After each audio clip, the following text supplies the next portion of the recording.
അകമലയിൽ കാറിടിച്ച് കാൽനട യാത്രക്കാരെ മരിച്ചു. 2 പേർക്ക് ഗുരുതര പരിക്ക്. വടക്കാഞ്ചേരി അകമല പത്മനാഭ ഹോട്ടലിന് സമീപം നിയന്ത്രണം വിട്ട കാറിടിച്ച് കാൽനട യാത്രക്കാരിക്ക് ദാരുണാന്ത്യം.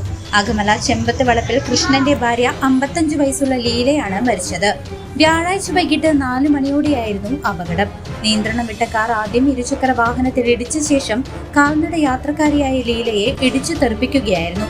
അപകടത്തിൽ ബൈക്ക് യാത്രക്കാരായ തോന്നൂർക്കര ചേലക്കാട്ട് വീട്ടിൽ ജയകൃഷ്ണൻ, മാതാവ് ജലജ എന്നിവർക്ക് ഗുരുതരമായി പരിക്കേറ്റു. തിരുവല്ലോമല സ്വദേശിയുടേതാണ് അപകടമുണ്ടാക്കിയ കാർ.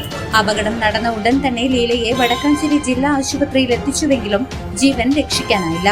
പരിക്കേറ്റ ജയകൃഷ്ണനെയും ജലജയെയും വടക്കാഞ്ചേരി ആക്സ് പ്രവർത്തകർ ഉടൻ തന്നെ ജില്ലാ ആശുപത്രിയിൽ പ്രവേശിപ്പിച്ചു. ഹൈവേ പോലീസും വടക്കാഞ്ചേരി പോലീസും സ്ഥലത്തെത്തി ഇൻക്വസ്റ്റ് ഉൾപ്പെടെയുള്ള മേൽ നടപടികൾ സ്വീകരിച്ചു. News desk CCV. ഓരോ വസ്ത്രങ്ങൾക്കും ഒരു കഥയുണ്ട്. ആഘോഷത്തോളം വളർന്ന സ്വപ്നങ്ങളുടെ കഥ. ഓരോ നൂലിഴകളും നെയ്തെടുത്ത ആത്മവിശ്വാസത്തിന്റെ സൗന്ദര്യം. ഈ ബന്ധം ഒരു വികാരമാണ്. നിങ്ങൾക്കായി മാത്രം നെയ്തെടുത്ത പട്ടിന്റെ കഥ. Beauty silks.